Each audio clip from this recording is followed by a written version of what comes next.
قال عليه الصلاة والسلام: إذا قال العبد لا إله إلا الله والله أكبر صدقه الله. فقال رب العزة: صدق عبدي، لا إله إلا أنا وأنا أكبر. فيقول العبد: لا إله إلا الله وحده لا شريك له. يقول الله: صدق عبدي، لا إله إلا أنا ولا شريك معي. فيقول العبد: لا إله إلا الله وحده لا شريك له، له الملك وله الحمد. يقول الله: صدق عبدي، لا إله إلا أنا ولي الملك ولي الحمد. يقول العبد: لا إله إلا الله ولا حول ولا قوة إلا بالله. يقول الله تعالى: صدق عبدي، لا إله إلا أنا ولا حول ولا قوة إلا بي.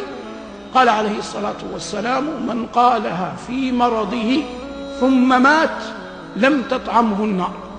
من قالها في مرضه ثم مات لم تطعمه النار. وفي حديث شداد بن أوس وعبادة بن الصامت أن النبي صلى الله عليه وسلم قال لهم يوما: ارفعوا أيديكم، فرفعوها، فقال: قولوا لا إله إلا الله. فرفعوا أيديهم وقالوا لا إله إلا الله.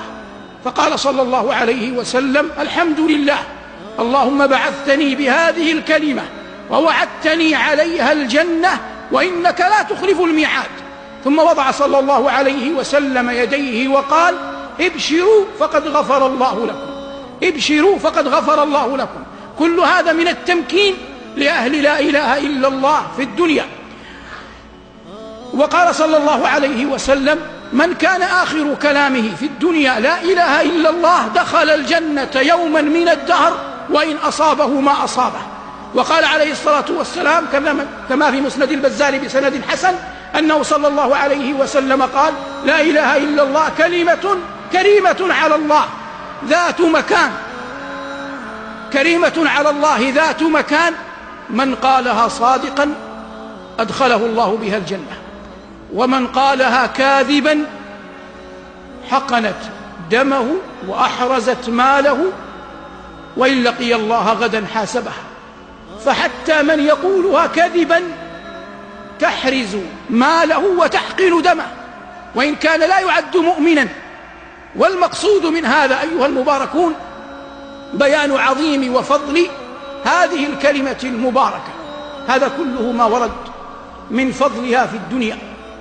أما ما ورد من فضلها في الآخرة فإن النبي صلى الله عليه وسلم قال: إن الله سيخلص رجلا من أمتي على رؤوس الخلائق ينشر له 99 سجلا كل سجل مد البصر، فيقول الله جل وعلا له: يا عبدي أتنكر مما ترى شيئا أظلمك كتبتي الحافظون؟ يقول: لا يا رب. فيقول الله عز وجل: ألك عذر؟ فيقول: لا يا رب. فيقول الله عز وجل: أما وإن لك عندنا بطاقة. فيقول: أي رب؟ فيها أشهد أن لا إله إلا الله وأشهد أن محمدا عبده ورسوله. فيقول: أي رب، وما تغني هذه البطاقة أمام هذه السجلات؟